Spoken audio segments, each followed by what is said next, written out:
Bon, maintenant que vous avez fait les exercices sur la grenouille, nous allons essayer de comprendre la leçon.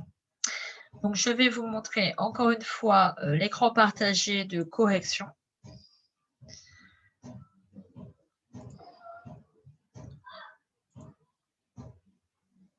Donc, voilà.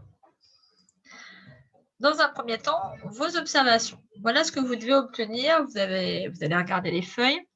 Voilà ce que vous devez obtenir, vous, en ayant souligné. Moi, j'ai remis en couleur, mais les couleurs correspondent à ce que j'ai demandé à peu près.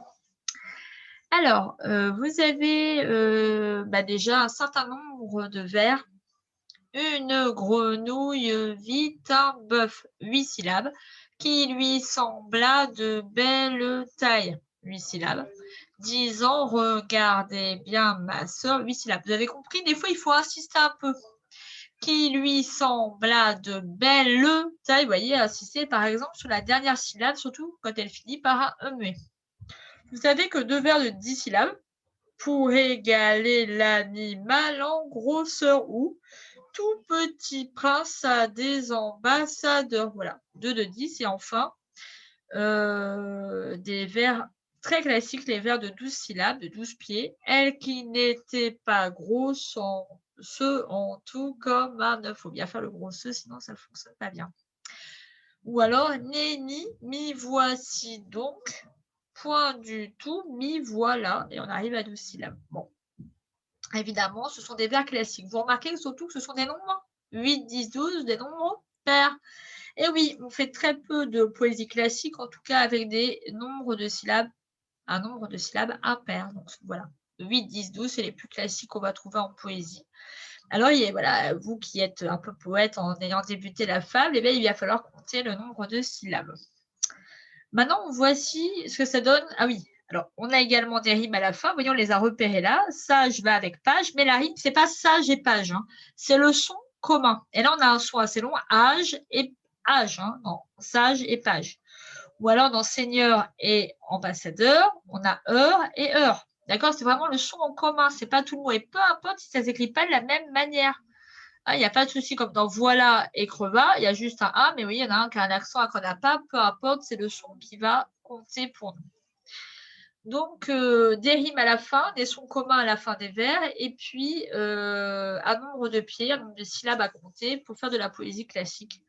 Voilà, maintenant, vous allez prendre votre deuxième feuille leçon pour pouvoir compléter votre leçon. C'est-à-dire que vous allez apprendre comment s'appelle ce type de vers. Par exemple, il y a les vers qui ont, les premiers qu'on a vus, 8 syllabes.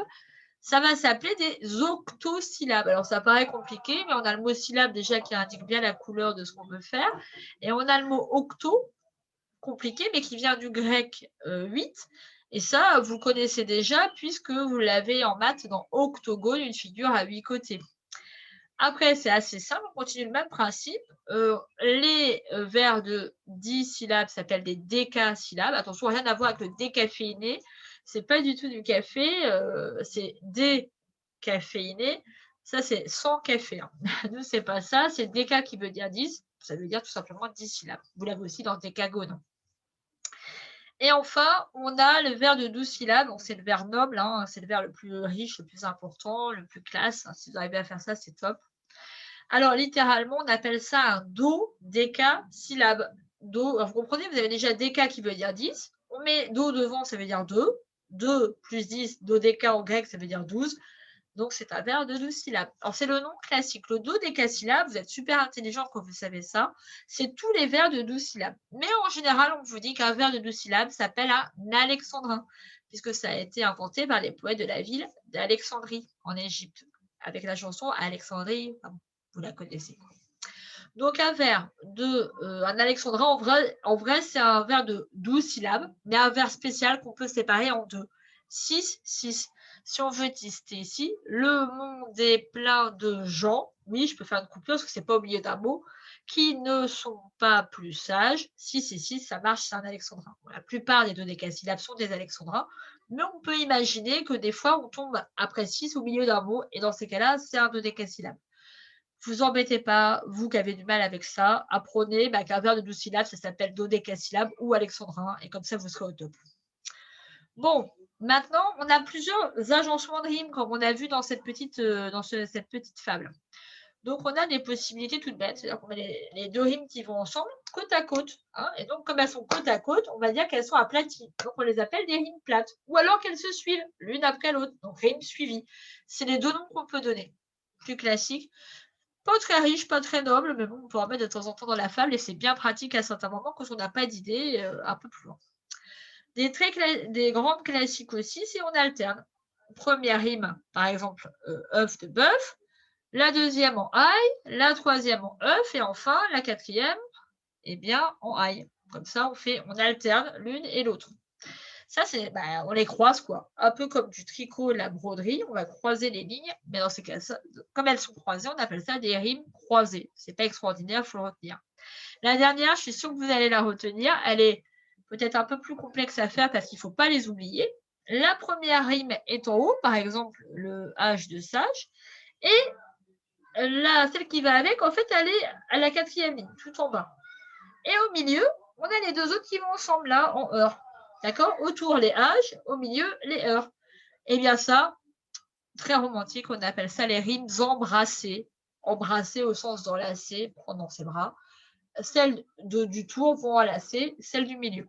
Et bien voilà ce qu'il va falloir retenir sur la fable et sur la poésie en général.